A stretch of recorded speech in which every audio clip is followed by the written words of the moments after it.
he had gone through an awful lot of trouble with Wyatt writing the book to begin with. Well, he didn't publish it until Wyatt had passed. Yeah, well, what happened was when he was talking to Wyatt, trying to come up with all these various great things that Wyatt had done, Wyatt couldn't remember anything.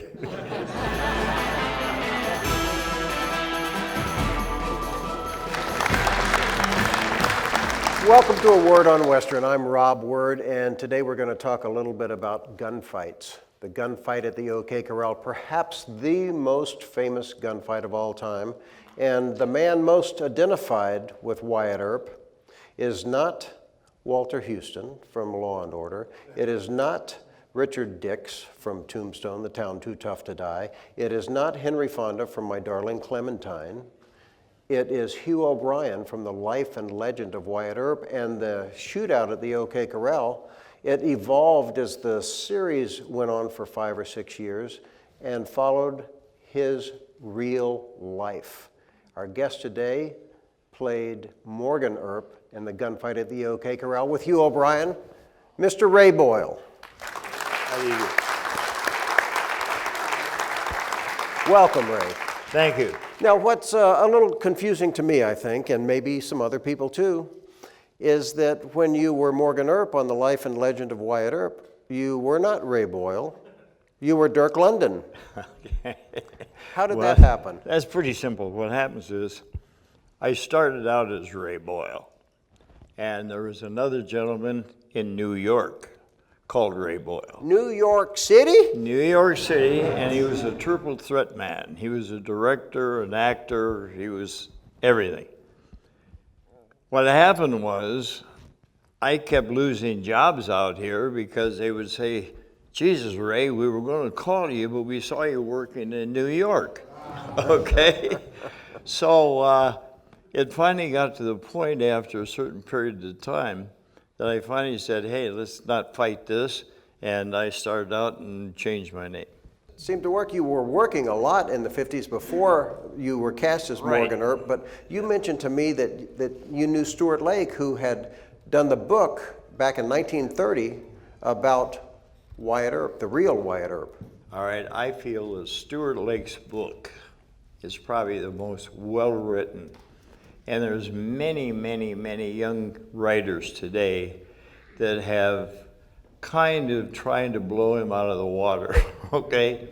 Stuart Lake actually picked Hugh O'Brian to be Wyatt Earp, okay? And he used to come on the set every now and then, and I had a lot of time to talk to him. How did he pick Hugh? Well, I think what it was, I mean, Hugh actually went in on an interview with several other people, and he felt that Hugh was probably closer to the Wyatt Earp character themselves. And of course, Hugh is an ex-Marine, so am I, okay? And he was a drill instructor, and one thing about Hugh, and all the research that I did on the Wyatt Earp family, Hugh was very, very much like Wyatt Earp in his own personal life. What things made them similar? Trying to make the series work. So he used to go out with a shooting act off season, and he would promote Wyatt Earp, and the series kept, kind of getting better and better and better. Now, at the very beginning, for the first 2 or 3 years, they had all sorts of various stories going that were kind of away from the actual haptic. Then they brought the brothers in.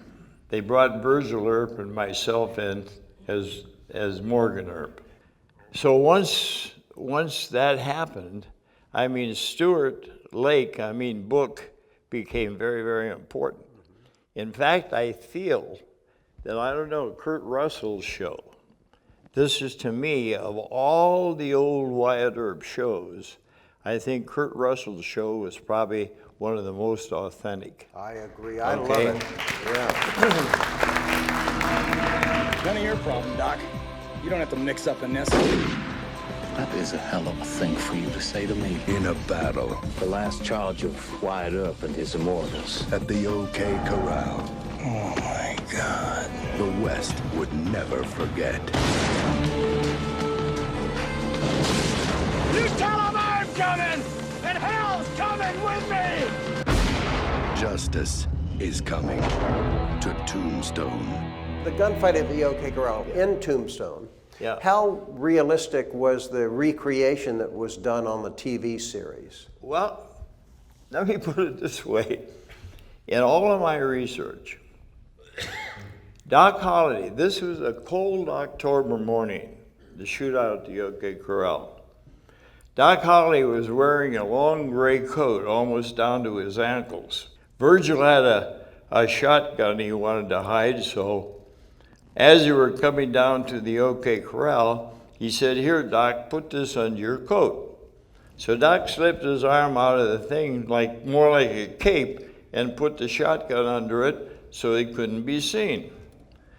Now, Wyatt had a greatcoat. He called it his greatcoat, had this tailored. And what happened was he had leather pockets. He had pockets made leather inside of this coat.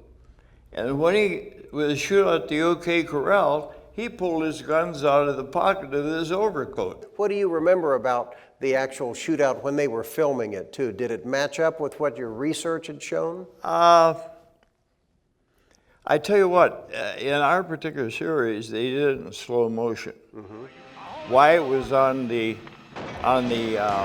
witness stand, and he was recalling the battle. So consequently, the shootout was basically done in steps as far as the filming was concerned. I thought it was done very, very well. Oh, I did too. Yeah, I think in the majority of cases, because Stuart Lake being kind of an advisor on the show, he strictly followed his book.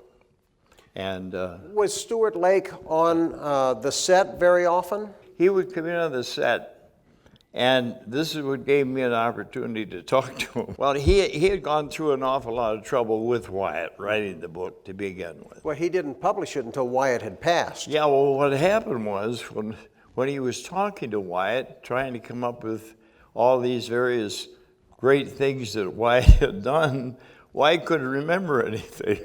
So he made up stuff? Yeah, well, what happened was Stuart Lake kind of glorified certain things. Another, the actual happening was one thing, but Stuart Lake in the book glorified it to a certain degree in order to sell the book. We got to understand, back in those days, prostitution was probably as legitimate as being a banker, okay? The people in those days, they had wives, their wives, it was never really a marriage consummated, and what happens is, come Saturday night, they all went out to work, okay? So what happens is, Johnny Bean had seen this lady in this particular stage show, and he was the one that brought her to Tombstone. Josephine. Now, what happens is, she fell in love with Wyatt.